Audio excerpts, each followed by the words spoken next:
Alô, agora certo. Gente, então boa noite para todos. Eu acho que tem gente lá embaixo mesmo. Mas com imagem ou só com imagem? Também? Então é só para pedir para vocês que estão lá embaixo, sintam-se junto conosco. A gente sempre fala antes, a gente não comentou, que aqui a casa não tem divisões, os espaços físicos da casa são apenas convenções, e nós estamos juntos o tempo inteiro, quem está lá embaixo, quem está aqui em cima. Enfim, o que a gente faz aqui é buscar o conjunto. Então eu peço que todos aqueles que estão aqui, mesmo fora das salas, mesmo fora da sala de filmagem, que mantenham esse estado de percepção, porque não custa nada repetir, sempre há pessoas aqui pela primeira vez. A gente não está fazendo uma palestra aqui, por mais que pareça. Né? A tentativa é de nós juntos fazermos uma busca, um aprendizado, e a fala, tudo aquilo que se diz, e também cabe ressaltar e lembrar que não sou eu especificamente quem está falando, quem está dizendo, eu apenas procuro atrapalhar menos as coisas em quantidade que vem. Vocês, só aí que o pessoal se ajeita ali. Bota um calor, gente. Não. Enquanto as pessoas se ajeitam, só para a gente lembrar, que, só para eu dizer para vocês isso, na maior parte das vezes eu saio daqui sempre assim. Frustração é uma palavra pesada, não é mais, já foi. Mas por muito tempo era essa mesma definição. Eu saía frustrado porque a gente vê tanta coisa na frente da gente, tantas ideias são passadas, né? Uma linguagem às vezes não verbal, às vezes até verbal mesmo, explícita, mas muitas vezes não é verbal, e aí fica mais difícil da gente pegar isto, capturar e trazer como canal para vocês de uma forma fiel. E é claro que isso sempre vai depender da interação da gente. Né? Não é uma coisa unilateral. Até hoje a gente vai falar sobre isso aqui. Não existe isso. Né? Não existe aqui uma divisão entre nós. Nós estamos no processo de continuidade. E quando eu me frustro, porque eu saio sempre pensando assim, puxa, foi, sei lá, vamos fazer um percentual, foi 20% daquilo que eu ouvi aqui, consegui passar, foi 10, foi 30, eu estou feliz, né? Mas, enquanto a gente tem esses defeitos, vamos todos juntos. O importante é que, para aqueles que não conhecem a casa, que estão pela primeira vez, essa é uma casa com esse propósito. A gente tem que aqui aprender juntos, essa é uma casa onde se busca aprender a viver em Deus, esse é um slogan, viver em Deus é uma frase simples, mas que ela foi passada pelo próprio Padre Pio, e ela não se prende a nenhum processo específico, formatado, nenhuma religião aqui, de forma nenhuma religião organizada aqui tem predominância, e pelo contrário, a gente aqui, em relação à religião organizada, respeita, mas não segue nenhuma. Porque, na verdade, a palavra religião foi muito distorcida no seu significado. O que a gente busca aqui é entender o que todas as religiões trazem. E todas trazem porque todas elas foram fundadas por grandes mestres e modelos, que todas elas trazem como modelagem para nós, para que nós vivamos em acordo com isso e não sigamos exteriormente, seja uma, seja outra, qualquer coisa, enfim, espírita, budista, católica. Por pouco a gente se diz cristão nesse sentido, porque o primeiro, aliás, ontem eu pensava sobre isso, a deixar com muita clareza que a palavra cristão não devia ser usada, foi o próprio Jesus Cristo. Ele fez sempre, o tempo inteiro, uma marcação com os seus companheiros, discípulos, de igualdade. Se a gente passar pelos evangelhos do início ao final, nós não vamos encontrá-lo jamais, mesmo quando ele às vezes tem que se posicionar de forma intensa, né? Quando muitas vezes ele diz, ele admitia, quando era chamado de mestre, que ele era um mestre. E essa é a única vez que ele diz isso. Né? Vocês me chamam de mestre, e isso é verdade. Mas então, já que vocês me chamam de mestre, vejam só o que eu estou fazendo, a forma como eu me comporto. Em todos os instantes foi ombro a ombro, lado a lado. Vocês vão ver Jesus lavando os pés dos discípulos, mas não vão vê-lo pedindo para, quando ele morresse, colocasse ele num altar, numa imagem, nem chamá-lo de Deus. Ao contrário, quando ele utiliza o conceito da divindade, ele iguala os seus discípulos. Está muito claro no Evangelho de João. O Evangelho, os 4 evangelhos canônicos são quase que uma sequência, só que obedecem. Hoje nós temos aqueles chamados apócrifos que enriquecem muito daqueles que estão conosco aqui. Sempre sabem que a gente sempre está citando o Evangelho de Tomé, por exemplo, o Evangelho de Bartolomeu, né, o livro de Maria Madalena e vários outros, são, enfim, inúmeros. Mas nos canônicos há uma sequência de codificação da palavra, e o 4º evangelho, o Evangelho de João, no seu final é onde isso fica muito claro, uma progressão, quase como se a gente entrasse num processo, vamos fazer uma analogia giratória, em que a velocidade e a tensão, no bom sentido, vão aumentando, no sentido de toque profundo. Então, Jesus, no Evangelho de João, ele revela com toda a plenitude essa igualdade primordial entre todas as criaturas, e de todas elas em semelhança com o divino. Ao dizer que eu e o Pai somos um, ele repete isto e vai repetindo, e depois ele posiciona os seus apóstolos como partícipes dessa unidade. E depois posiciona não só os apóstolos, mas todos aqueles que entendessem isso. E nesse final, Jesus mostra com clareza, absoluta clareza, também, que o conceito de Messias, que naquele momento histórico, né, a gente sempre também fala muitas vezes de historicidade aqui, para poder situar, porque surge um conceito de Salvador, de Messias. Aquele momento era um momento de espera de um Salvador de natureza real, quer dizer, era alguém que era filho de um rei, o grande rei do Estado de Israel, que foi Davi, onde Israel, sob Davi, sob Salomão, viveu em plenitude econômica e política. E depois aquilo foi se dissociando até o primeiro exílio, a Babilônia, e depois tantas vezes o povo hebreu foi chamado a dar testemunhos espirituais a partir daí.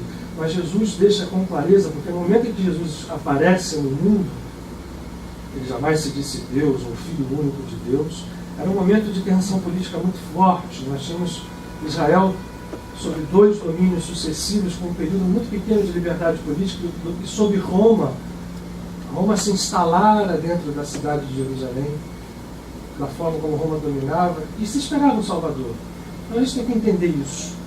Esse conceito de salvação tem que ser entendido sem este dado, não se entende como nós acabamos distorcendo o conceito. Ele jamais se chamou de Messias nesse sentido. E mostrou que, na verdade, o código da espiritualidade hebraica que vinha desde o exílio da Babilônia, falando sobre a existência de um Messias, que seria aquele que salvaria todo o povo, que traria o povo em um novo estado de consciência, de plenitude, era, assim, não uma pessoa, mas, já disse, um estado coletivo de consciência. E que, por paradoxo, se transforma num estado unificado de consciência. É coletivo, mas é único. E, por ser unificando a todas as pessoas, promove a salvação do mundo. E é lógico que aquele que atinge esse estado por si mesmo, e ele naquele momento estava nesse estado, é isso que é a figura messiânica nele, ele pode mostrar aos outros como atingi-lo. E é o que ele fez. E disse, outros farão obras como as minhas, mas não era só obra física, milagre, curar uma pessoa, colocar a mão, ou multiplicar os pães. Outros farão obras como a minha. Que obra é essa? A única obra que ele disse realmente que importa fazer, estamos voltando ao Evangelho de João, a uma obra: ter a consciência na sua ligação com o Pai, ter fé no Pai, está lá escrito, no Cristo. Essa é a única obra que importa, porque dela vêm todas as outras.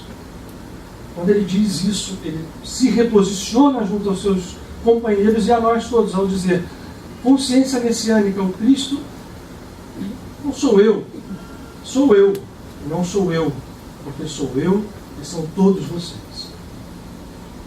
E isso é grandioso. Naquele momento ele se usa, nós sempre falamos isso aqui, mas hoje eu vejo tantos rostinhos novos, ele usa uma denominação chamada eu vou para que venha o Consolador. E o Consolador, então sempre é bom a gente dar os dados de texto, dar os dados de contexto. O Consolador é o Espírito Santo que virá e trará a verdade. Vocês devem lembrar dessa passagem. A vida, a plenitude. Dirá as coisas que eu não disse. Esse Consolador, esse estado messiânico, quando cada um atingido esse Espírito Santo, a humanidade está salva. E essa palavra Consolador, ela em aramaico se chama, muita gente já sabe, se eu fizesse aquela coisa assim, quem sabe assim, já tem mais de 10 pessoas aqui vão dizer, ou mais, eu espero isso pelo menos. Às vezes como repete, o Consolador em aramaico, a palavra é Manachma. E em hebraico, essa palavra é Menachem. E Menachem é um nome próprio. Esse nome próprio, Menachem, que significa Consolador, exatamente esse o significado. É o nome do Messias. A tradição hebraica contemporânea de Jesus, porque também muita gente pensa que Jesus surge do nada no meio de uma estrutura religiosa, certamente havia uma estrutura religiosa forte dentro do judaísmo naquele momento, no templo. O templo judaico era altamente sacerdotal, os sacerdotes tinham um papel fortíssimo, como depois vieram a ter os sacerdotes católicos, por exemplo, como hoje tem um pouco nisso, graças a Deus no catolicismo também houve um revigoramento profundo desse papel, mas chegou a haver um poder sacerdotal dentro da igreja extremamente intenso, gerou a Inquisição, por exemplo. Mas naquele momento, não era só isso no hebraísmo, havia correntes espirituais, Jesus as sintetizou e lançou dentro da consciência humana uma semente profunda que foi seguida por muita gente, mesmo alguns não cristãos. Por isso essa palavra cristão não se deve fazer dela um cavalo de batalha. Esse nome Menachem é o nome do Messias, o nome próprio. E até hoje, na tradição espiritual hebraica, por exemplo, na tradição racídica, do Babit, ainda se espera o nascimento do Messias, que é o Consolador do Pai, é o Menachem Av. Av é Pai em hebraico. O Consolador do Pai, que é exatamente a expressão que Jesus usa no Evangelho de João. O Menachem Av é esperado até hoje. E como a gente adora apontar para alguém fora de nós, esquecendo de que todo o trabalho dos grandes mestres é mostrar que a consciência, pelo menos a potencial, reside dentro de nós mesmos, e não somente num terceiro. Os terceiros que alcançam são aqueles que brilham como estrela para mostrar, olha aqui, onde eu estou, vem junto comigo. Eles promovem quase que um arrasto para aqueles que querem entrar na... Já viu o carro de Fórmula 1, quando a gente vai atrás, né? E abre aquele vácuo, e o sujeito que quer ir entra naquele vácuo e vai mais fácil? Mal comparando. Quando alguém atinge a consciência messiânica, a gente pode entrar no vácuo desse modelo. E nós vamos muito mais rápido. E ele, ao dizer isto, promove com clareza a diferenciação de processos sacerdotais. Nós enrolamos o processo certamente depois, até hoje, continuamos enrolando, adoramos isso, né, infelizmente. E só para mostrar como se adora mesmo, o último Rebbe do Babit, que é um tzadik, é um santo, que viveu no século, aliás, no século XIX e século XX, também falecemos ali, estou indo muito, a gente precisa falar coisas aqui. Hoje é um dia muito importante. Extremamente importante. Você falou 4 semanas em cima desse dia, começa a falar. Vou dizer para vocês que eu passo 10% do que vem, então. Olha lá. Na verdade, quando esse Rebbe Lubavitch, no século XIX e século XX, trouxeram santos em todos os quadrantes do mundo. Conviveram no mesmo período Gandhi, Padre Pio, já pararam para pensar? Chico Xavier. Alguns cruzaram-se, por exemplo, Santa Teresinha cruza com o Padre Pio, era pequeno. Quem me ajuda mais aí? Yogananda, imagina, não podemos esquecer dele. E aí vamos. Menachem era o nome desse Rebbe Lubavitch, Mendelssohn. Se vocês olharem o que ele fez como todo ser iluminado, é um santo. Aliás, ele dizia uma coisa fantástica, ele dizia assim, o tzadik, ou santo, tem que fazer só um papel. Ele abre o vácuo para você, ele chega, se aproxima, toca você e se afasta. Jamais um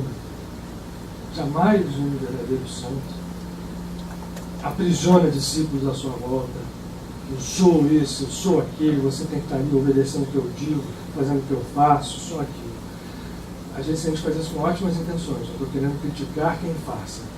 Mas o verdadeiro santo, como diz o Menachem Mendelssohn, ele vem, aproxima, toca e sai. São Francisco fez isso.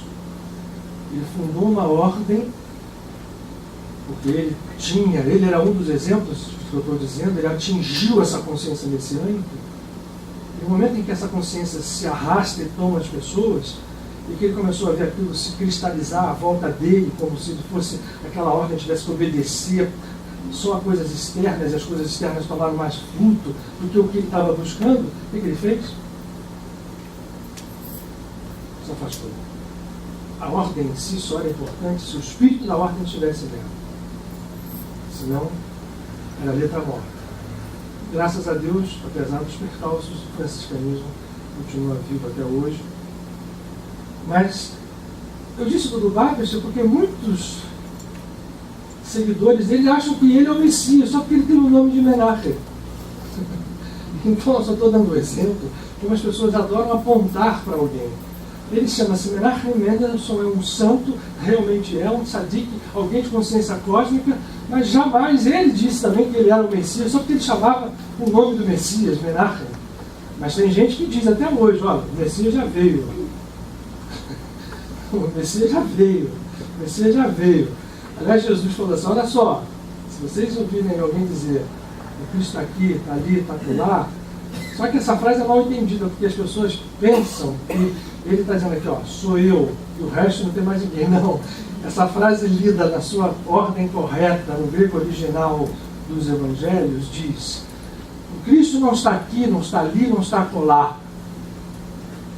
Não está em ninguém, específica e unicamente, está em todos, e portanto unicamente em todos. É nesse espírito que a gente, esse dia de hoje, quer conversar um pouquinho com vocês, querendo ser rápidos, mas um pouco ousados.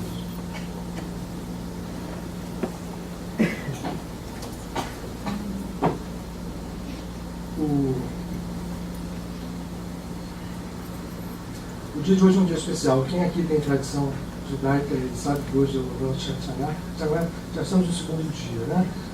Fora de Jerusalém se comemora em 2 dias. Começou ontem, né? O dia se comemora o dia do final, quando o pôr do sol acontece, nas 6 horas da tarde, a lua nova entra. E é uma lua nova especial, porque é uma lua nova em que existe todo um propósito. Isso é que eu vou tentar resumir aqui para vocês. Porque muita gente, dentro dessa coisa de nós buscarmos tradições, que são todas válidas, isso equivale ao que nós, por exemplo, dizemos nos cristãos, fazemos no Natal. Dentro da tradição judaica, o Rosh Hashanah é visto como um ano novo, né? Então você deseja um ano, né? Feliz ano novo, um ano doce, né? Shana Tová, um Metuká, né? Um ano feliz e doce. Todo mundo que tem amigos judeus ou sabe desse tipo de cumprimento. Mas muito bem, essa é uma tradição forte, importante, tanto quanto é o Natal. Só que tanto uma quanto outra na sua essência, fogem muito daquilo que nós fazemos. Se comemora um ano novo, eu vou voltar já, eu vou para o Natal. O Natal que a gente, na verdade, comemora o nascimento de Jesus Cristo, né? E virou uma festa comercial total, e muita gente faz a ceia de Natal sem nem lembrar. E, ao mesmo tempo, esse nascimento também não é histórico. Né? O dia 25 de dezembro é a comemoração do solstício, aqui no hemisfério sul, de verão, no hemisfério norte, de inverno. Como surgiu essa cultura no hemisfério norte? Isso é extremamente válido, né? A gente entendendo a coisa de uma forma ampla, percebe como é poderoso. Se usa uma data no hemisfério norte, onde o inverno começa na sua maior intensidade, o dia é a noite mais longa do ano. Nessa noite mais longa do ano se comemorava a festa em relação a uma divindade chamada Mitra, que era uma divindade que até tinha um culto forte no Roma, originária da Pérsia. A isma vem da Pérsia. E onde o sol Invictus, Mitra, renascia, apesar da noite mais longa, naquela noite em que se trouxe a comemoração do nascimento do Cristo para ali, porque quem é o Cristo? O verdadeiro Cristo dentro de cada um. É um sol que começa a brilhar, que surge no exemplo de um menino, né? Uma manjedoura, simples, frágil, mas que dentro dele tem todo o poder de um rei, de uma divindade. Esse menino nasce lá, historicamente, em alguma data que não foi o 25 de dezembro, mas simbolicamente nasce dentro de cada um de nós, quando nós o permitirmos. E a noite de Natal deveria ser usada também para que nós pudéssemos fazer essa reflexão, mergulharmos em meditação dentro de nós, para acharmos a estrada dentro da floresta de ilusões que nós vivemos, nessa manjedoura crística. Então, é uma data extremamente bem posicionada. Muito bem, essa que nós estamos vivendo ainda hoje, já foi, né? São 8h30 da noite já.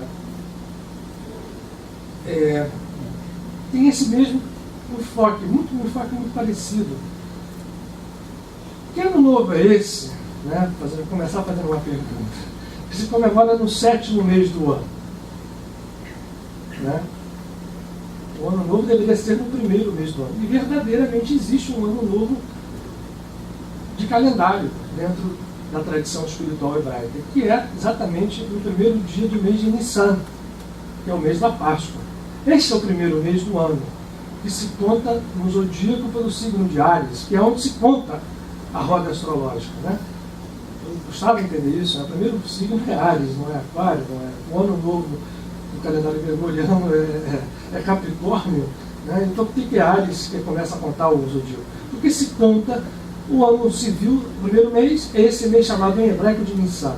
Nós vamos fazer o Rosh Hashanah, que é chamado do ano novo hebraico, no 7º mês do calendário civil.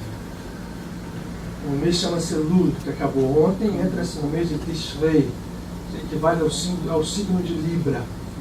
Sai-se do signo de Virgem e entra-se no signo de Libra. Por que se comemora esse ano novo, então, no meio do ano? Que doideira é essa? É uma doideira extremamente profunda e significativa. Estou tentando um replay aqui. Os que já sabem, por favor, não tem ninguém com paciência, mas é importante, senão eu não consigo engatar no que eu quero, no trabalho que a gente quer fazer. Por que se escolhe um ponto no meio do ano para se comemorar o ano novo? Que ano novo é esse? Ano novo de quê? Na verdade, é um ano novo de recriação. Porque na tradição espiritual, principalmente da Cabala, se tem este específico dia da lua nova, no mês de Tishrei, saindo de Elul, como um correspondente na contagem cósmica da história dos 6 dias da criação, que a gente aprendeu na escola, no catecismo, né? Primeiro dia Deus criou, outro, segundo, terceiro, quarto. No 6º dia está a criação do homem. Mas que homem? Não é o homem Adão que depois vai tirar a costela e vai dar a mulher. É o homem, e lá está. No 6º dia Deus criou o homem. Macho e fêmea o fez, a sua imagem e semelhança. Ué, macho e fêmea? Então como é que a Eva veio depois? Essa é outra história. A gente não vai insistir nela hoje aqui. Recomendo pensarem sobre isso. tem muita pista aí de encontro conosco mesmo dentro desse processo. Mas o fato é que naquele sexto dia, o homem foi criado. E quando a gente faz o giro em torno e volta àquele momento vibratório, e por isso é o Rosh Hashanah, é a cabeça do ano, nós temos uma passagem por um lugar onde é possível, um lugar que eu quero dizer, um lugar vibratório, específico, de energias, onde é possível, vamos dizer assim, mais fácil nós recriarmos a nós mesmos. Porque a criação divina, a criação do universo, a criação do homem, é algo mais profundo, muito mais intenso, muito mais belo e completamente indescritível na sua raiz do que um ser de barba sentado numa cadeira criando mundos e universos. Mas também essa não é hoje a nossa conversa aqui. Então, que dia que nós estamos ainda? E por isso que eu quero aproveitar com vocês. Um momento em que nós podemos nos dirigir à nossa recriação. E nos dirigirmos à nossa recriação significa fazer algum tipo de esforço, algum tipo de movimento que nos adeque a algo que já foi mostrado a nós, incansavelmente mostrado, por todos os modelos de vida e de espiritualidade que passaram pela face da Terra em qualquer época. Aqui na parede a gente tem muitos. Jesus está aqui, o Krishna está ali. A gente pode apontar aqueles que seguem Padre Pio, né? Shimon Bar Yochai, o próprio Allan Kardec, por que não? Por que não um de nós? Mas esses modelos viveram em algum grau essa consciência, independente da religião ou de onde eles vieram. Jalaluddin Rumi, que hoje está oculto pelas rosas, ele aqui, um grande mestre Sufi, para a gente não deixar de falar, né?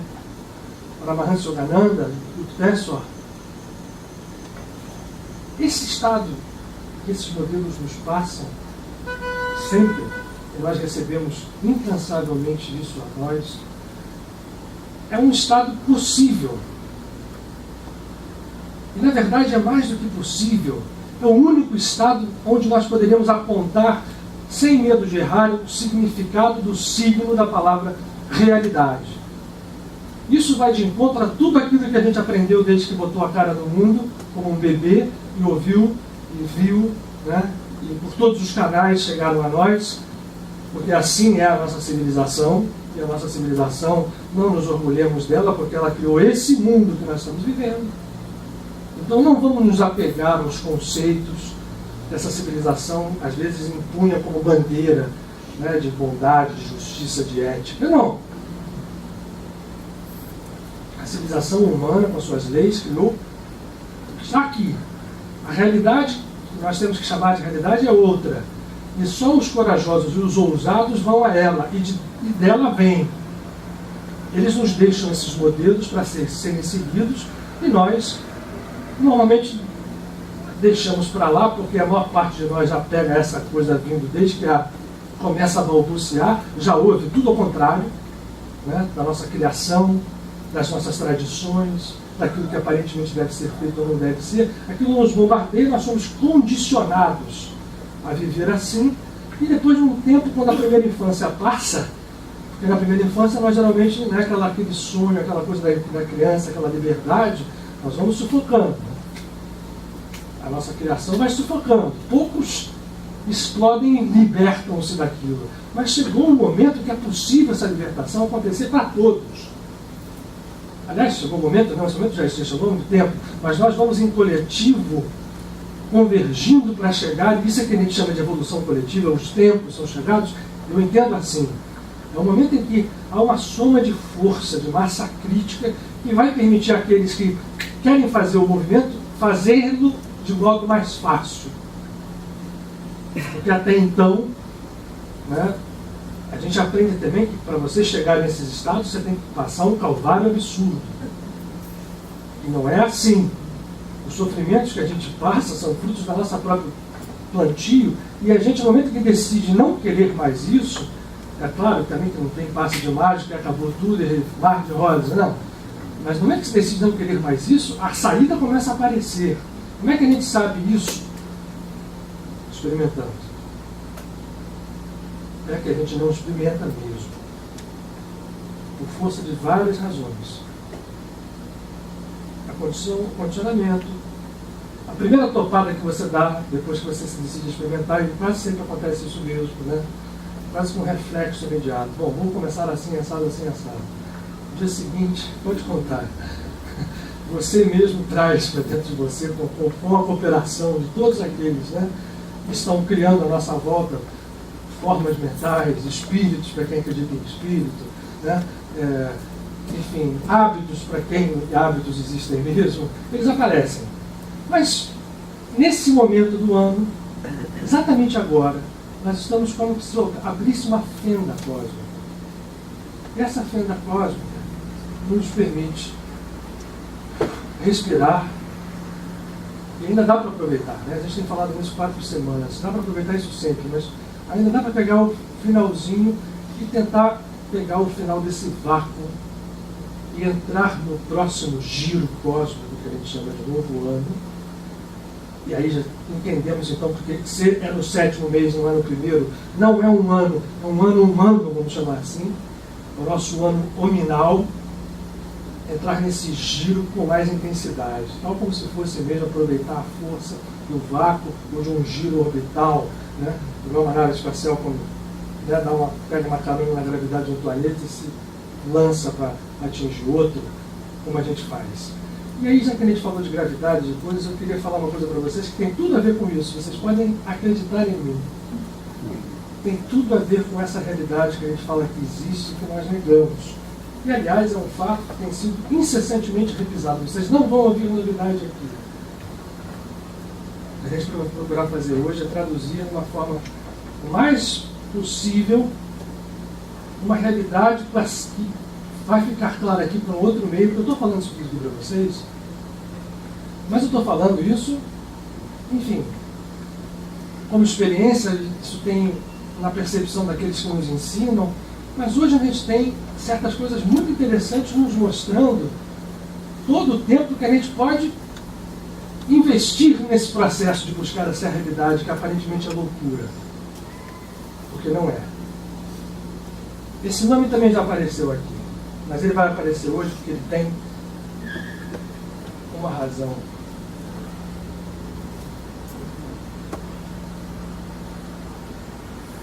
Para quem está lá embaixo, talvez não esteja enxergando, eu vou ler para as pessoas que não veem. Hugh Hefner. Alguém já ouviu esse nome aqui, né? Tem gente que já ouviu. Que nome? O que é isso? O que tem a ver? Isso aqui é o seguinte. Todo mundo já entendeu, já sabe, isso hoje é tão divulgado, que a física no século XX, especialmente no século XX, passou, depois que Einstein começou com seus trabalhos da teoria da relatividade, por uma sacudida que se refletiu em tudo. Mudou, a partir desse conhecimento da física, mudaram vários parâmetros da nossa forma de enxergar o mundo. Mudaram mesmo? Essa é uma frase altamente questionável. Mudaram em parte, e nós hoje, vamos contar isso desde o início do século XX até hoje, vivemos 112 anos, que a primeira grande movimentação é por volta de 1900 mesmo, início do século XX, em dicotomia de processo. Nós hoje vivemos mais ou menos como quem, por exemplo, no século XVI,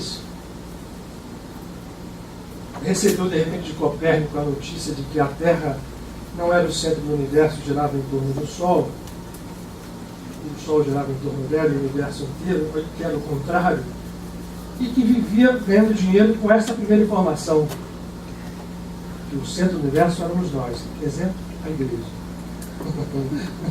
Desculpem, não era tão assim não. Né? Na verdade, a gente aqui tem uma ligação com o catolicismo enorme também. Bom, acontece que quando você vem um Copérnico, vem um Galileu sacudir a base, aquela base sacode, mas aquilo fica, né? E tem muita gente hoje que ainda acorda acreditando que o Sol realmente gira em torno da Terra. Mas lá no século XX, Einstein, e depois, quando surgiu uma interpretação da física, porque a gente foi olhando para a matéria, aprendendo a matéria, chamada eletromecânica quântica, aí foi um geral, Deus nos acuda, porque o que a eletromecânica quântica fala? Isso hoje é conhecido, todo mundo já viu isso na TV, né? Ela diz o seguinte, que dentro do átomo, eu vou desenhar e vou desfazer isso aqui, tá? Onde a gente achava que era um sistema igualzinho dos planetas, né, que tinha um núcleo, que tinha os elétrons em volta orbitando aqui, tudo certinho, bonitinho, com um belíssimo sistema solar em miniatura, havia uma bagunça, entre aspas, generalizada.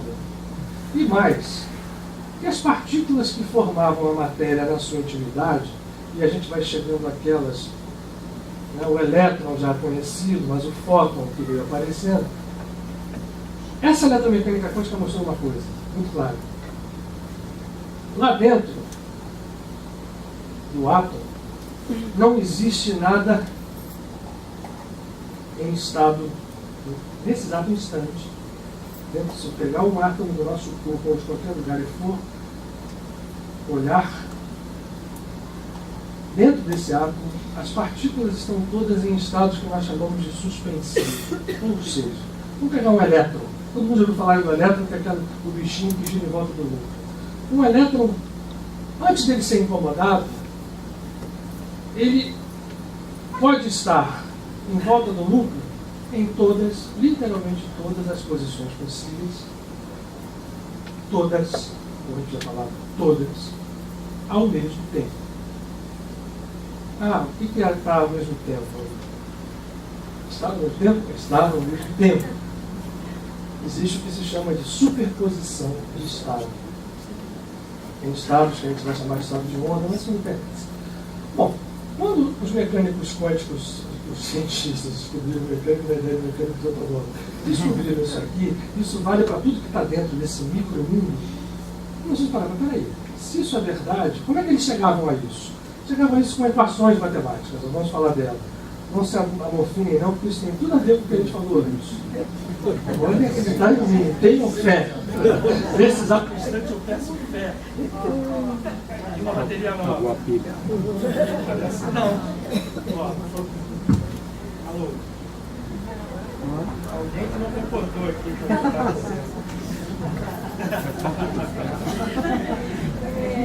Respire fundo.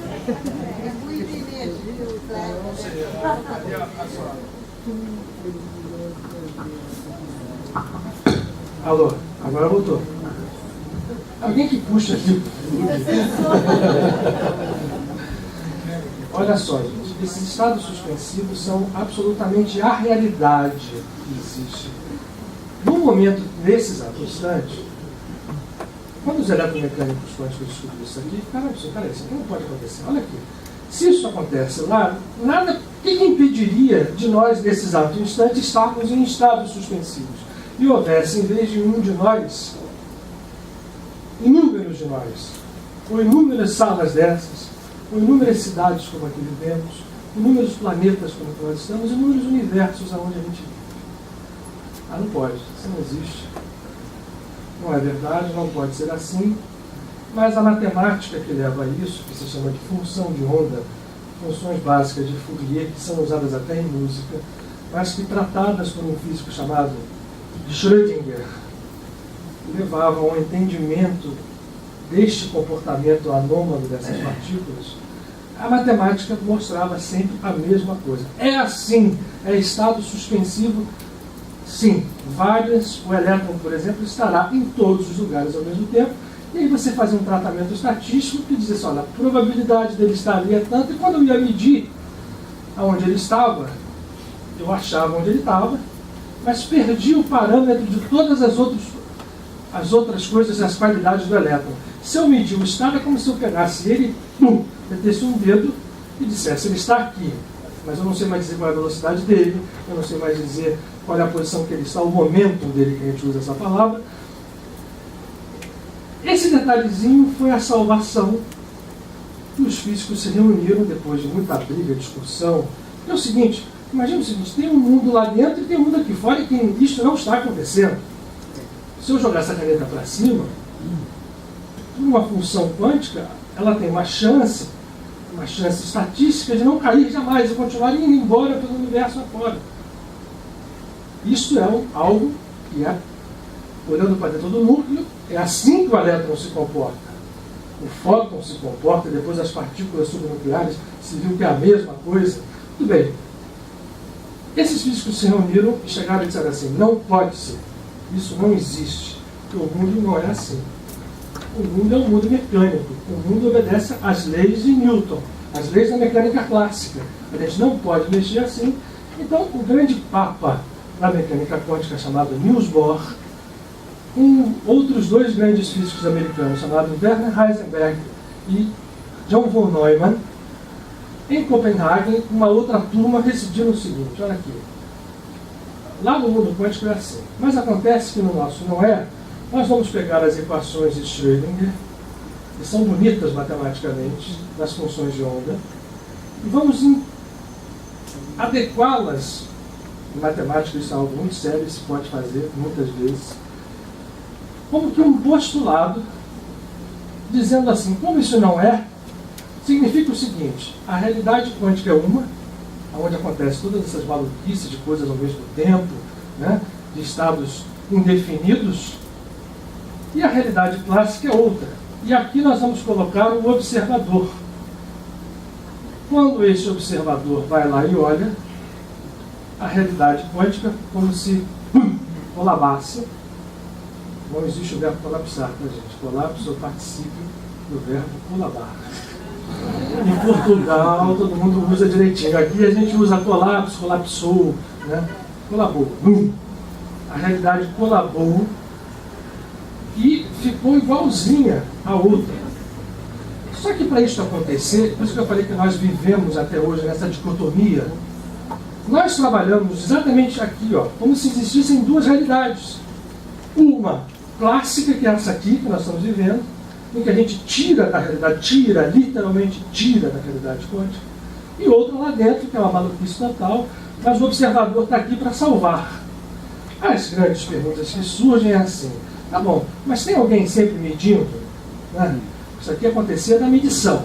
Mas agora, nesse exato momento, quem é que está nos medindo aqui a todos os elétrons e átomos que existem para que a realidade colabe e nós temos uma realidade bonitinha, clássica, com os elétrons todos comportados, né, os bilhões, trilhões, incontáveis corpúsculos atômicos que compõem a matéria que nós estamos vivendo, estejam comportadinhos, se agindo classicamente, sem de repente um de nós aqui se desmaterializar. Né? Quem é esse observador? Isso deu origem, inclusive, a muitas teorias interessantes, como a do Amit Goswami, por exemplo, que é um físico, que hoje é um líder espiritualista, e ele diz com toda clareza assim: esse observador que faz colabar a natureza física, ele diz que é Deus, é a consciência. Né? Isso já dá uma luzinha de ajuda, mas não resolve completamente o problema. Eu escrevi um nome aqui, vamos voltar a ele.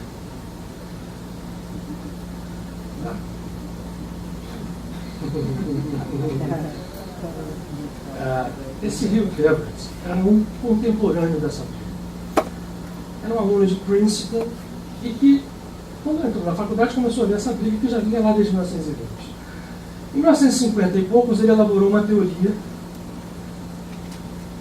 mas com o seguinte: elaborou uma teoria, tem milhares de teorias que falam sobre tudo, então é mais uma, ela falava do colabamento, lá do colapso.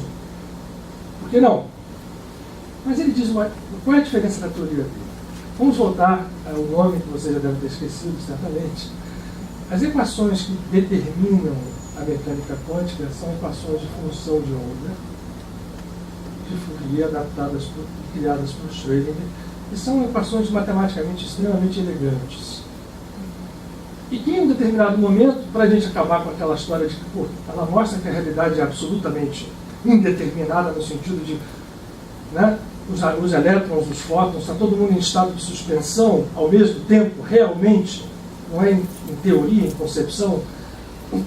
Vamos meter aqui, né, um artifício matemático para criar esse colapso. Everett teve uma coragem. Ele falou assim: não, peraí, Vamos tirar isso aqui fora e vamos desenvolver essa equação. E vamos deixar com que ela flua. Existe um conceito chamado linearidade dentro dessa equação, que não tem nem a ver com o que a gente chama de linearidade, mas que, ele fazendo isso, ele chegou à seguinte história. Vem cá. O observador, que a gente está dizendo que ele é clássico, ele nunca foi clássico. Ele é quântico também, né? Eu tenho átomos, eu tenho matéria, eu tenho elétron, eu tenho tudo lá dentro. Por que eu sou clássico e o que está lá dentro é quântico? Não, todo mundo é quântico. Se o observador e o quântico e o menor são uma coisa só, eu vou desenvolver essa equação até o final. E aí ele chegou matematicamente, eu vou sublinhar esse conceito, isso aqui não foi um conceito filosófico, a seguinte história. E é isso que nos interessa agora. Desculpem a volta, mas eu precisava, né? Toda vez que qualquer movimento se dá no universo, desde o movimento de uma simples partícula a um ato que nós façamos agora, nesse instante, as equações de Schrödinger levadas ao seu extremo dizem: eu terei sempre, por causa dos estados suspensivos, esses estados são reais, seja no micromundo, seja no macromundo, porque tudo é quântico, eu terei sempre, a partir de qualquer movimento, vou repetir, isso aqui pode ser um bocejo que a gente deu, uma piscada, um passo, ou um elétron lá dentro do núcleo, no meio do Sol. Toda vez que existe qualquer movimento na natureza, os estados suspensivos se abrem em bifurcação. E trazendo isso para o nosso mundo, que é o que nos interessa, vamos imaginar que somos nós aqui. Todas as coisas que nós fazemos se abrem em bifurcação. E aquilo que o observador, lá na teoria do colapso, né, o elétron, vamos trazer de novo aqui, ele podia estar aqui ou aqui. Na hora que o observador olha, virou A, o B desapareceu. Ele diz: não desaparece coisa nenhuma. Esta bifurcação diz o seguinte: a teoria leva matematicamente ao seguinte: eu que escolho A, fiz um determinado movimento energético que criou, e a teoria diz isso, ele chama de uma bifurcação de ramos, mas tem um outro eu dentro de mim que escolhe o B. E os dois passam a coexistir. Agora imagine isso aqui, tudo bifurcando. Eu estou dando um exemplo simples, aliás. O que ele diz, isso hoje é usado, esse cara foi expulso, para vocês terem ideia, ele morreu bêbado. Imaginem isso, o Lúcio logo um dia quase pegou ele pelo pescoço, enfiou, que você é um maluco, você não... Hoje esse cara está reabilitado. Se criou a partir do seu trabalho hoje, que a gente chama de decoerência quântica. E a decoerência diz, matematicamente, que essa coisa acontece desde o nível do universo, e portanto a teoria dos multiversos. Já ouviu falar disso? Que os universos são uma bolha de sabão? Né? Que o nosso universo é uma bolha de sabão, de um conjunto de bolhas de sabão, que não existe um sabão de para. Desde isso até a última das partículas, esses estados suspensivos são possíveis. E que, teoricamente, então, a ficção científica adorou os mundos paralelos. Então, quando a gente resolve sair daqui, tem outro que resolveu dormir aqui, se isto passou pela nossa cabeça. Tem que ter um ato de observação. Então, se eu pensei em alguma coisa, eu imediatamente criei uma bifurcação e passou a existir um universo paralelo. O que isso tem a ver com tudo que a gente falou hoje aqui? E aí, agora, eu vou só deixar bem claro agora para vocês. Acaba aqui a matemática da teoria, né, quântica tratada como decoerência, e vai entrar agora aqui algo que eu não vou passar para vocês como verdade, que vocês não têm, é uma ideia que a gente recebe e eu estou só compartilhando ela com vocês. O que diz a teoria então? Que existem diversos eus, esse eu daqui não tem noção, matematicamente isso é provado. Esse eu aqui azul, que escolheu sair da sala, perde o contato com o eu vermelho, que resolveu ficar, e a diferença mínima desses atos gerou um mundo paralelo aqui e um mundo paralelo aqui. Então vocês imaginam, isso aqui é a matemática da história. Como é que a gente pensa que isso pode ser possível, e agora voltando ao Rosh Hashanah?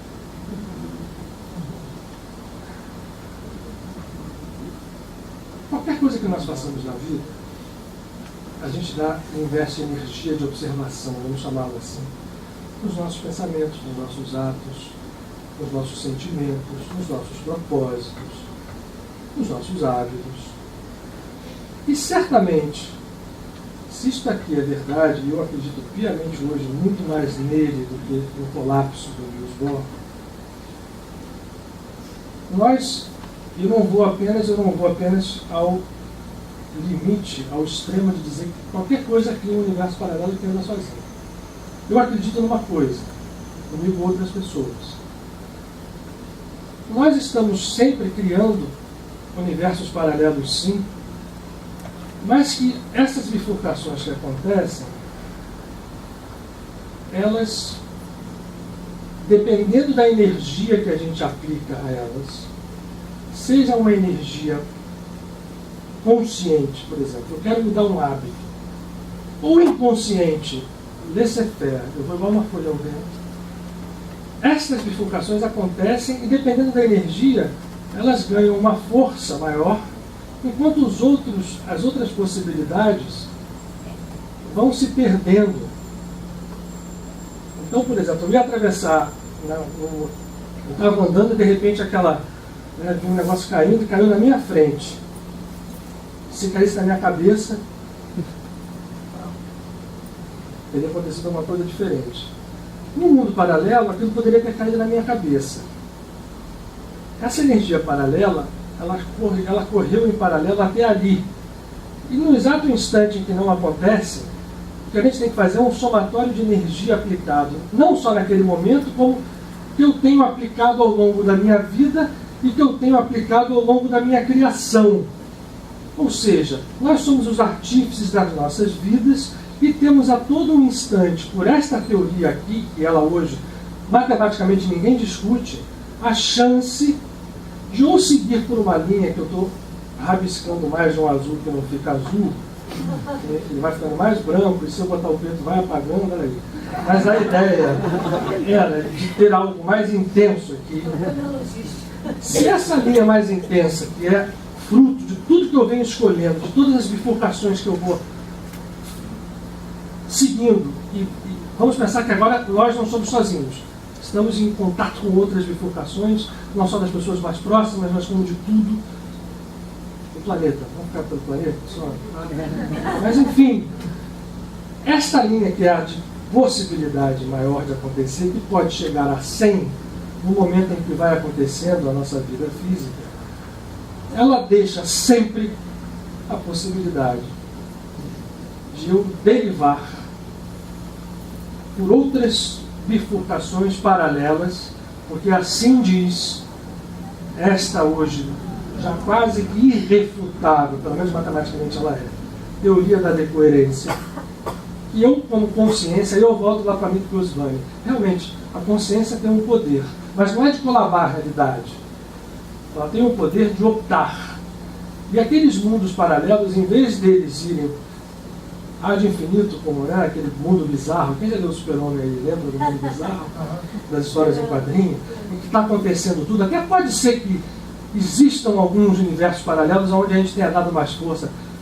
Tem gente que vive uma vida aqui, vive uma vida, chega em casa, cria tudo, né? Pensa, inventa. Certamente você deu energia e criou alguns mundos com bastante consistência. Agora, eu terei chance, utilizando o que está em mim, de trazer algo, porque 100%, olhando o plano físico como o nosso campo de observação, é aqui que a gente está nesse instante, 100% só dá quando acontece. Então, por isso é que eu tenho chance de mudar isto antes de acontecer. E aí onde faz sentido os postulados dos líderes religiosos, melhor dizendo, dos líderes espirituais, ao dizer, por exemplo, da força da fé. Porque quando eu tenho algo que está embalado por uma série de opções que eu escolhi, e o que está paralelo aqui, por exemplo, a cura de uma doença. eu pensei na possibilidade da cura. Aquilo passou pela minha cabeça, significa que, bum, criou uma bifurcação de possibilidades.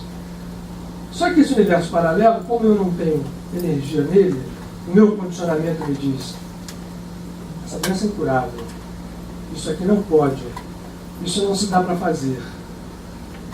Ela vai começar a correr em paralelo mesmo, de uma forma quase que fantasmagórica, se bifurcando e tal. Eu penso aqui um dia nela, penso outro, talvez se perca aqui. Ou vai me encontrar e eu estou dando força para aquele processo aqui que está me levando à frente, seja uma doença, seja qualquer outra coisa. Às vezes boa também, né? Às vezes é boa e aqui está o... Pô, aquilo daria errado, né? A gente consegue. Mas quando eu aplico a energia que os líderes espirituais chamam de fé, eu posso bifurcar em direção a esta realidade, fazer com que esse canal se torne efetivo, porque essa possibilidade ela é real, ela está existindo no outro nível. Eu vou repetir isso: ela é real e existe no outro nível. No nível verdadeiro, e posso trazê-la para esse momento em que a gente vive aqui. Isso se traduz na transformação de situações, seja por cura, seja por superação, seja pelo que for. Quem tem esse estado de consciência vai compreendendo, e agora é o final,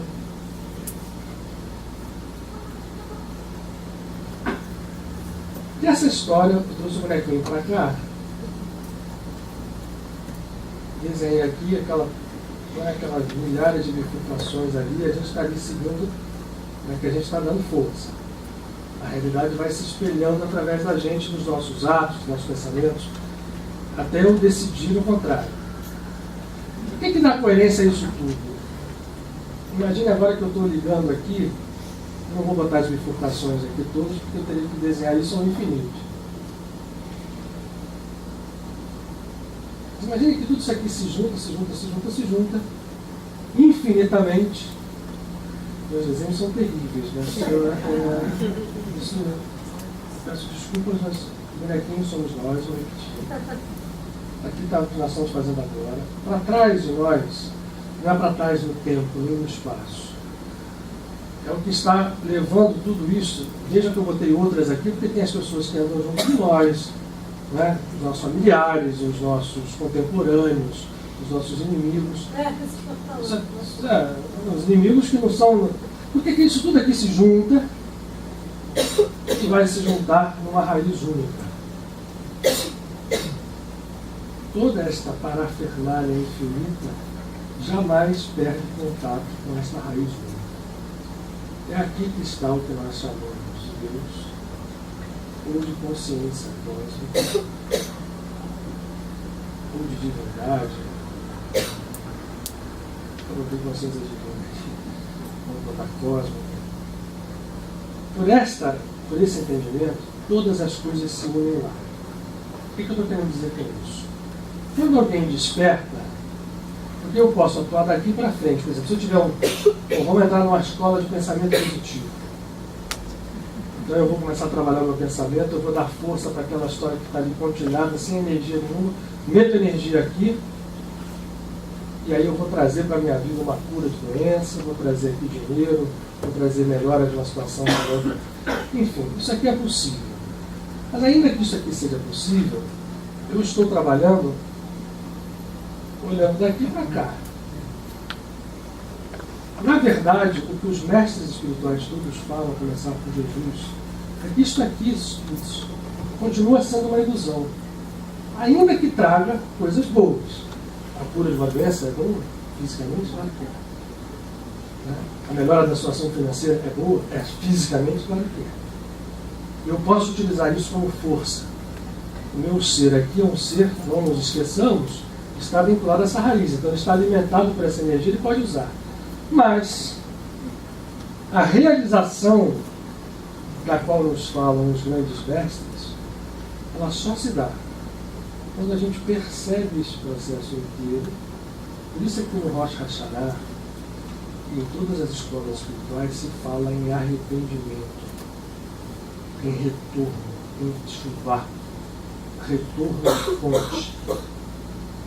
O arrependimento não é eu chegar e bater a peito e dizer os meus pecados. A palavra arrependimento diz muito bem. Voltar atrás, mas não é voltar atrás do que eu fiz somente. É voltar atrás no sentido de entender de onde nós viemos. E nós viemos dessa consciência cósmica e, na verdade, ela está o tempo inteiro ali.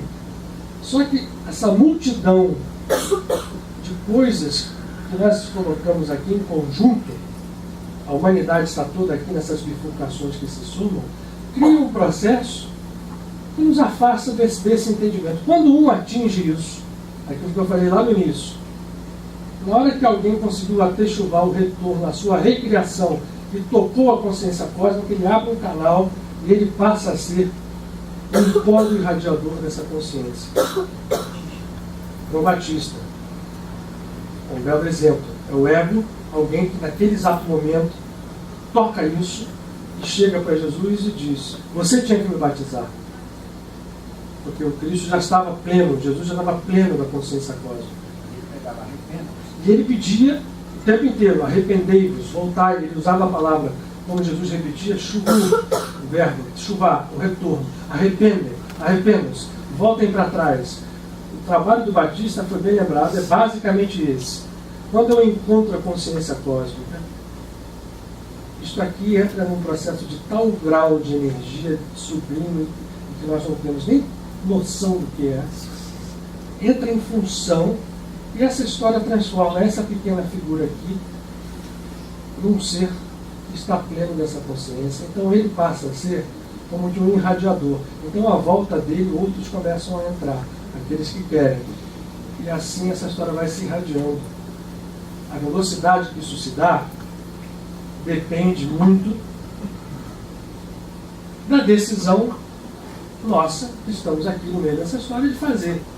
Ou de continuar seguindo aqui, apostando na roleta das probabilidades. Aí acontecem as coisas na nossa vida que nós não sabemos, mas que isso? Veio de onde? Eu não fiz nada. Né? Coisas ruins acontecem a pessoas boas, porque essas pessoas boas estão sim, lógico que elas são boas, mas elas estão voltadas para cá, esqueceram isso, e não sabem que a forma de resolver isso não é ir brigar contra essa coisa toda aqui.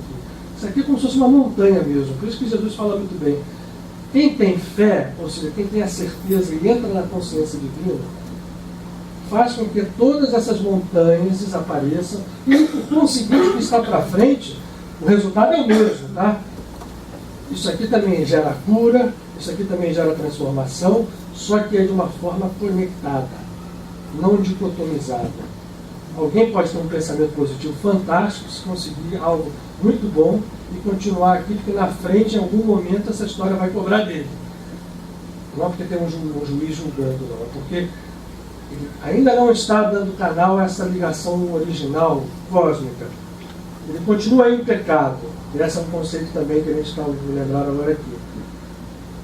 É como se nós tivéssemos rompidos o nosso contato com essa fonte. No fundo não é, porque isso aqui continua sempre passando. Mas é como se nós estivéssemos rompidos, então o nosso mundo se circunscreve aqui, e esse rompimento é que é o pecado original das tradições. O único pecado é esse. E para consertá-lo, o único conserto é o retorno. E a única forma de retornar é simples. É nos recriarmos, sem grandes esforços de luta contra nós mesmos, sem grandes coisas nenhuma. Apenas buscar humildemente todos os dias esse retorno. Nos mínimos atos, nos mínimos pensamentos, sem obras espetaculares. Manter o nosso estado interno em consonância com esse propósito. Então, na hora que eu perceber, vou dar um exemplo de mim mesmo. Eu sou terrível no trânsito. Confessar uns aos outros, né? Você é a cultura do Flamengo. Tá bom, mas enfim, há pessoas que conseguem ter um pouquinho mais de harmonia. Então, muitas vezes eu me percebo ali, na hora eu falei assim, não foi nessa mesa ainda, né? Quando saiu aquela... Aliás, um dia ali, alguém aqui da casa me pegou no maior flagrante. Eu estava fora do carro, e aí que tá, né? Já estava com a mão no sujeito lá, e aí retornou, eu consegui me recuperar, pedi desculpa, mas aí no dia seguinte eu te vi lá.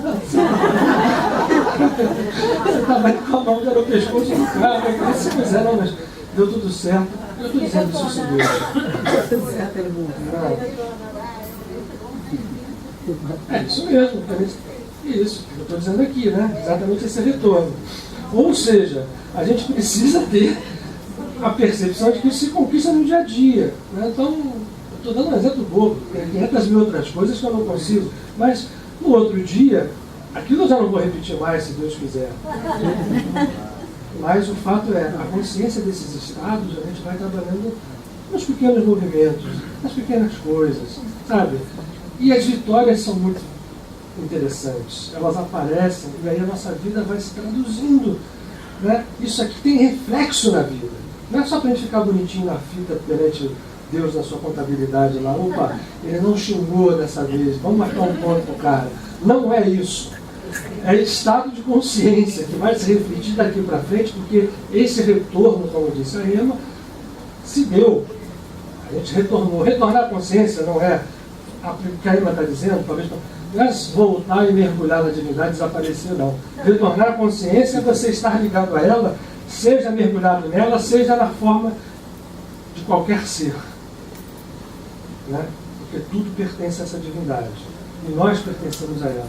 E esse momento do ano, no planeta em que a gente vive, nesse estado de consciência que nós criamos e optamos por ele, isso aqui então, olhando essa história do Rio Everest, nós fizemos opções que nos levaram a isso e as outras correm em paralelo. Certamente a Terra já podia ser muito melhor, mas quem sabe se nós conseguimos todos optar por uma coisa, essa transformação não se dá muito mais rápido do que a gente pensa, e a gente às vezes é surpreendido por coisas assim na vida. Né? Vai demorar 1 milhão de anos para eu poder voltar a fazer. Não, de repente, né? Eu estava falando uma coisa aqui que me lembrava. Na cura, por exemplo, só mais um pouquinho que a gente vai terminar com o Maurício agora de novo. Mas rápido, só isso. Na cura, por exemplo, voltamos a Jesus. O Evangelho tem várias descrições de momentos que Jesus curou. E a gente faz uma pergunta: para que serve aquilo? Contar a história para agradecer Jesus, o cara é bom mesmo, curou assim, curou assado. Mas se você pegar a decodificação das formas como ele curou, tem um grande código ali, um grande ensinamento. Curas podem acontecer de várias formas. Eu lembro disso aqui, acontece aqui, ó, do estado. Você pode se curar usando o pensamento positivo, mas se você não estiver conectado à fonte, aquilo pode ser algo que até te iluda. E a gente tira duas. Tem uma que Jesus responde ao pedido de alguém que queria curá-lo, que ele queria curasse. Ele cura e ele manda fazer todo o ritual que Moisés tinha prescrito para alguém que se curasse da lepra. Pegar as oferendas, levar ao templo, apresentar aos sacerdotes. Tem um outro caso em que ele diz assim: olha, eu vou te curar, agora toma cuidado. Porque dependendo de como você fizer isso aí vai acontecer, pode até voltar pior. E tem aquele famoso caso da mulher, né, que há 12 anos, esse número é um número significativo, o giro zodiacal, ou seja, esta mulher representa a nossa alma, que há 12 anos estava ali perdendo energia através de um sangramento que não curava com nada. Ela já tinha experimentado todos os processos e ela faz um movimento interno. Ela toma consciência e diz: eu vou tocar nele. E ele vou ser curado. Ora, claro, ali tinha uma pessoa física, né, uma pessoa humana, mas ela, sem saber, certamente, sem estar consciente desse estado de consciência que ela estava atingindo, ela diz: eu vou. E aí, ela abre um caminho na multidão, ali em volta, e todo mundo agarrando. Imagina Jesus naquela época passando nos lugares, as pessoas em volta, e seguram o talite. E aí ela não só se sente curada, como Jesus para, isso é descrito, e fala assim: alguém me tocou. E aí os apóstolos riem dele abertos. Opa, peraí. Tem 100 pessoas à sua volta aqui te agarrando, mexendo sobre isso, que alguém te tocou. Aí a mulher ficou, ele olhou para ela e falou assim: levanta. Ela se curada, assim, a tua fé te salvou. Ele não disse, eu curei você. E quem diz alguém me tocou, se a gente entende esse código, não é Jesus de Nazaré, a figura maravilhosa humana. Não. Alguém me tocou, alguém foi lá e tocou essa fonte divina, o Cristo. E ao fazer isso, ligou, e tudo que estava à volta naquele momento era uma doença física. Ora, eu acho que é preferível a gente seguir este caminho do que batalhar nesse, que pode ser funcional. Não vou dizer que sou contra. A gente pode rezar, bater peito. É bom aprender a rezar, é bom pedir, é bom fazer. Mas se a gente fizer isso, tudo bem. Mas não nos esqueçamos disso. E esse estado de consciência crística nos leva ao que faz um Cristo. Então, Santo Agostinho, em 10 minutos eu Maurício, a partir de agora, vou terminar com uma frase de Santo Agostinho, que é tido como um grande pensador cristão, mas uma das coisas mais importantes que ele disse foi assim: olha, não buscai fazer-vos cristãos, buscai, ao contrário, fazer-vos outros Cristos. Não precisava dizer mais nada. Né? Os 90 livros que ele escreveu se poderia resumir nessa frase. Então, e ele era um cara que conhecia isso muito bem, porque Santo Agostinho, como dizia minha avó querida, era da pá virada. Então, assim, a pá virada de Santo Agostinho virou uma pá altamente operosa e trabalhadora, porque o transformou em quem ele é. E ele mesmo não entendia. Então, vejam só como é interessante, só a última coisa.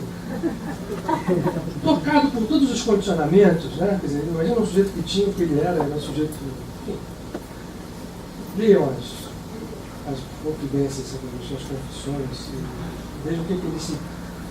Aquilo era fruto de muita coisa, fruto inclusive da estrutura de condicionamento da sociedade. E aí ele não entendia, pô, a graça pegou, ele pegou. Pô, ele não merecia nada, só que ele. O problema é que a graça não é de graça. Então, ele fez isso aqui, ó. Isso é que nos é pedido. Nada mais. O resto, lutar contra nós mesmos, a gente pode lutar, mas algo mais importante é todo o tempo pedido e não é tão difícil. Era isso, Maurício, vamos te aproveitar mais um pouco, vamos tocar essa música, no final é você. A gente tem exatamente. Pode explicar cientificamente 7 minutos.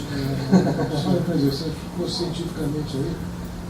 Maurício sem palavra, ele está hoje morando fora do Rio. Pois é. Você mostrou, você falou em massa crítica, e a visão já está pensando nisso há muito tempo. E na verdade é você que gosta dessas coisas. Maurício adora isso, hoje pareceu que eu sei que o Maurício vai lá. Você vê, se nós estamos atingindo uma faixa crítica, pessoas já estão percebendo isso, pode acontecer que esse grupo de pessoas de repente vai acordar num dia com uma outra situação. Na outra dimensão? Mas a gente vai continuar a vida. Mas eu não sei. Mas é possível. Porque enfim, se você pensa de um jeito, o outro pensa de outro, por que eu vou ficar habitando com uma situação que eu não quero? Se eu já não estou me ligando a isso. Eu quero dizer o seguinte, as possibilidades de você, de repente, criar o seu mundo, o seu novo mundo. Isso é interessante, mas eu acho que uma das coisas desafiadoras é você perseverar até o final enquanto a gente está aqui. Sim. E isso servir de ponta para transformar o. Outra coisa que eu estou notando é o seguinte, como eu vim longe, agora não tenho mais essa oportunidade de ouvir essas coisas, eu até falei com eles aqui que eu estou fazendo sobre, como eu te falei agora do curso online, por quê? Porque eu estou acostumado a fazer musiquinha cheia de postura espiritual, né, aquelas coisas externas. Eu comecei a perceber o seguinte, que de repente eu tenho que parar com essa palhaçada, a gente tem que parar com essa palhaçada de fazer pose, de ficar assim, fazer uma musiquinha bonitinha e tal. Pode até acontecer, se Deus mandar. Mas acima de tudo, eu quero ver, entendeu? Se eu estou vendo, me abrindo para uma música, um rock, deixa eu ver rock. Eu quero dizer o seguinte, a gente tem que se colocar mais como observador do que como, não sei se vocês vão pescar isso, porque como se preocupar com o externo, bolas. Saiu um rock, acabou. Saiu um samba, saiu um fora. Eu estou dando exemplos de música, mas pode ser na vida. Não adianta a gente ficar fazendo postura. Essa música aqui que eu cantei hoje, se eu não estava aqui, vou até cantar para terminar. É isso que eu acho que eu caminho. Ela diz o seguinte, a letra da lição do livro: a minha santidade abençoa o mundo, a humanidade. Eu entendo a razão de estar aqui. Esta é a minha função, o desejo do meu coração. Quer dizer, a minha função é ver o mundo abençoado. Quer dizer, o mundo que ele é, não é olhar para você bonitinho, não, você não é isso, isso me incomoda. Eu estou vendo na minha frente uma máquina, mas um espírito está dentro. Então eu posso ensinar ao mundo que somos um, sem ter que dar sermões, explicações, sem inquietude reconhecer que todas as coisas são santas. Eu acho que esse é o caminho que a gente tem que trabalhar. Tudo é santo. Não importa se o cara É isso aí. Nessa matou 500 pessoas, na verdade, não matou ninguém. Entendeu? Nós é que vemos o mundo assim. É um desafio enorme, mas é isso mesmo. Mas é enorme, mas não é tão. Oi? Pode apagar a luz um pouquinho. Deixa eu só, enquanto o Maurício se prepara aqui para cantar. Às 3. Como ele está aqui, nesse momento final, todo esse palavrão todo, essas desculpas para vocês de me ter alongado, mas esse momento final é importante porque tudo que está aqui à nossa volta, e podem ter certeza que nós temos aqui companhia espiritual intensa, pode ser não só captado por nós como canal, mas só faz sentido a gente receber se a gente estiver disposto, em primeiro lugar, sempre a doar, mesmo tomando a coragem de doar antes de receber. Francisco disse isso na sua oração. Quando a gente chega nesse ponto, significa que já começou a se abrir dentro de nós o portal que nos leva a isso que o Maurício comentou, essa unidade de vida.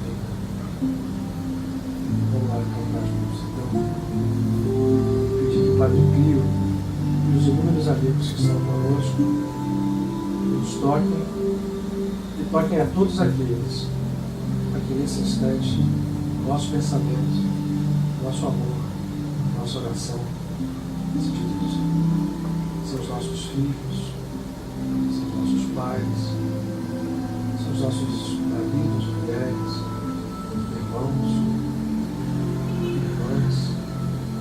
E aos poucos nós vamos aprendendo, sinceramente, a chamar de irmãos e irmãs também próximos. Aqueles com quem não temos simpatia, aqueles que se dizem nossos inimigos, aqueles que desconhecemos. Esse estado será o nosso estado um dia. Nesse momento a gente pode tocá-lo de leve e quiçá tocá-lo de verdade. Como quem toca esse outro fio, recebermos. Nós estamos recebendo nesse momento. O amor e a misericórdia nos perseguem todos os dias da nossa vida. Nós habitamos na casa do Senhor. Iluminação de dias, todo sempre. Em nome de Jesus.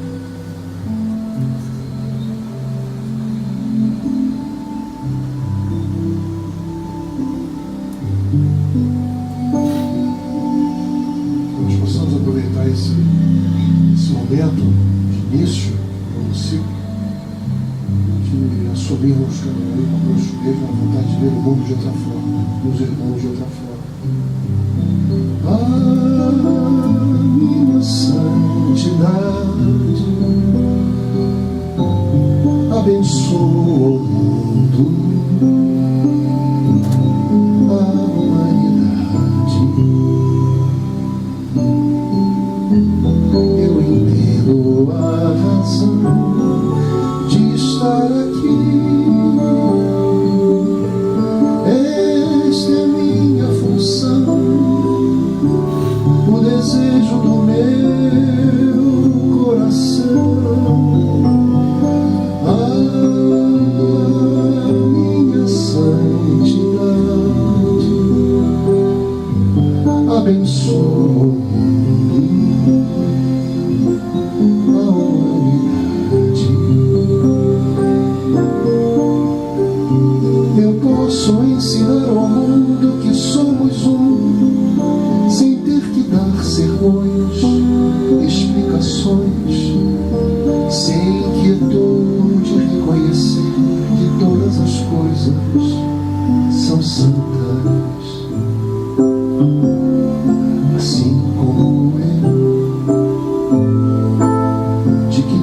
Essas coisas são santas, assim como o amor não custa nada e só pode abençoar.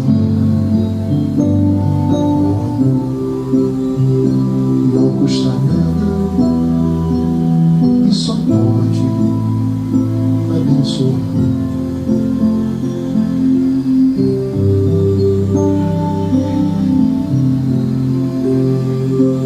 Mestre se aproxima, silêncio feliz e com amor, e me abraça ternamente. As aflições se afastam, em paz eu tenho a mente, em sua onipresença eu vivo livremente. No doce som de a voz do Mestre ouvir, vibrando no silêncio, dizendo: estou aqui. E o coração se alegra, cantando até o fim.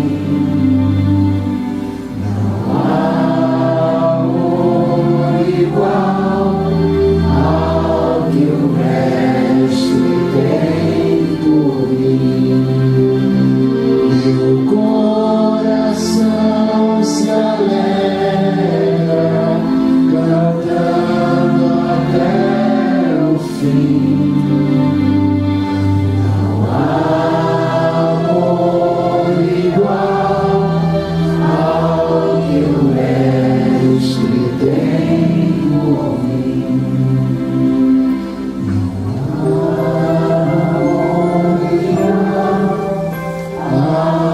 Que o Mestre tem.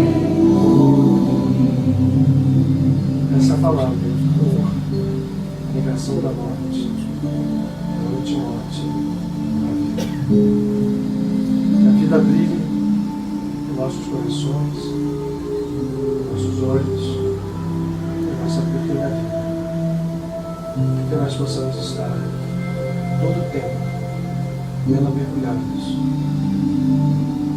que a paz que vem dessa vida plena, superabundante, seja em cada um de nós, em todos aqueles que amamos e com todos aqueles que cruzamos. Amém.